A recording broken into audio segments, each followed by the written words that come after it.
ఇంట్లో భార్య భర్తలకు ఎప్పుడు గొడవే. అనవసరంగా నిన్ను పెళ్లి చేసుకున్నాను, నువ్వు ఎప్పటికీ మారవు. నువ్వు ఆపు, అంతా నీ తప్పే. కోడలు మామగారి దగ్గర చయ్యా, మీ కొడుకుతో నేను కాపురం చేయలేను, నాకు విడాకులు కావాలి. 3 పిల్లలను కని పెంచాను. ఆ ఫస్ట్ రోజు నుండి ఈ రోజు వరకు అదే గొడవలు, నెమ్మది లేదు ఇంట్లో, సమాధానం లేదు. నేను ఇంట్లో ఉండను. నేను చెప్తున్నాను కదా, మీరు ఎన్నిసార్లు చెప్పారు మీ కొడుకు మారలేదు. కాబట్టి ఇక నేను ఇతనితో కాపురం చేయలేను, వెళ్ళిపోతున్నాను. పిల్లలను రెడీ చేసుకుంది, బ్యాగులు రెడీ చేసుకుంది, వెళ్ళిపోతుండగా అమ్మ ఒక్క నిమిషం ఆగమ్మా, కుటుంబాల గురించి ఈ మధ్య ఒక పేపర్లో చదివాను, ఒక మెడిసిన్ వచ్చిందట. ఆ మెడిసిన్ కనుక నువ్వు వాడితే ఇంట్లో గొడవలు రాకుండా ఉండడానికి వాడుకునే టానిక్ అట.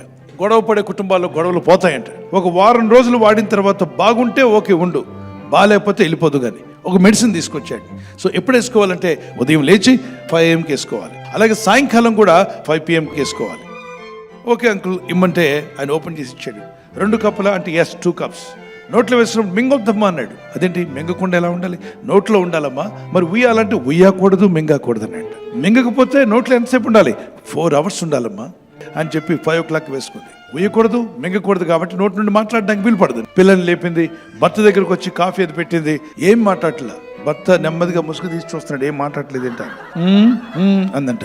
పిల్లల మీద కసురుకోవట్లేదు, నా మీద కసురుకోవట్లేదు, చాలా ప్రశాంతంగా ఉంది వాతావరణం ఇంట్లో అని చెప్పి అనుకుని ఇద్దరు క్యారేజ్ కట్టింది అంది. పిల్లలు అనుకుంటున్నారు మమ్మీ డాడీ రోజు గొడవ పడేవాళ్ళు, ఏంటి ఇంత ప్రశాంతంగా ఉంది ఈరోజు అని. అలా 1 రోజు అయింది, 2 రోజులు అయింది, 3 రోజుల తర్వాత భార్య ఏం మాట్లాడట్లా,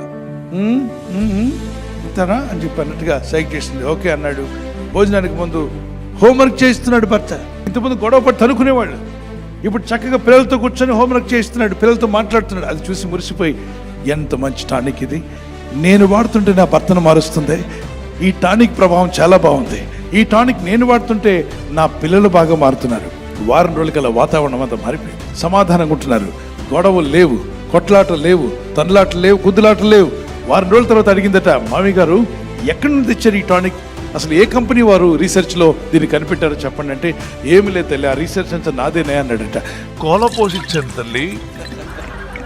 అవునా, అది నిజమైన టానిక్ కాదమ్మా. నీ నోటిని అదుపు చేసుకుంటే నీ భర్త మారాడు, నీ పిల్లల్లో కూడా మార్పు వచ్చింది. నువ్వు నోరు జారుతావు, ఆయన చేయి జారుతుంది. తన నోటిని పెదవులను కాచుకున్నవాడు శ్రమల నుండి తను కాపాడుకుంటాడు. మీ నోటి మాటలు బట్టి చాలా చాలా విషయాలు కోల్పోతూ ఉంటాం. కాబట్టి మన నోటిని ఎప్పుడు కాపాడుకోవడం మంచిది. నీ నోరు మంచిదైతే ఊరు మంచిది. మృదువైన మాటలు క్రోధాన్ని కూడా చల్లారుస్తాయి. మృదువుగా మాట్లాడండి, ప్రేమగా మాట్లాడండి. అలాగే భర్త ప్రేమను చూపించే వ్యక్తిగా ఉండాలి. భార్య ఎలా ఉండాలంటే భర్తకు లోబడే వ్యక్తి, ఆయన మాట గౌరవిస్తే చాలు. సో ప్రేమ కలిగిన మాటలు మీరు మాట్లాడుకోండి. మీ ఫ్రెండ్స్ స్నేహితులందరికీ షేర్ చేయండి, లైక్ చేయడం మర్చిపోకండి, సబ్స్క్రైబ్ చేయండి. చేయని వారితో కూడా చెప్పి చేయించండి.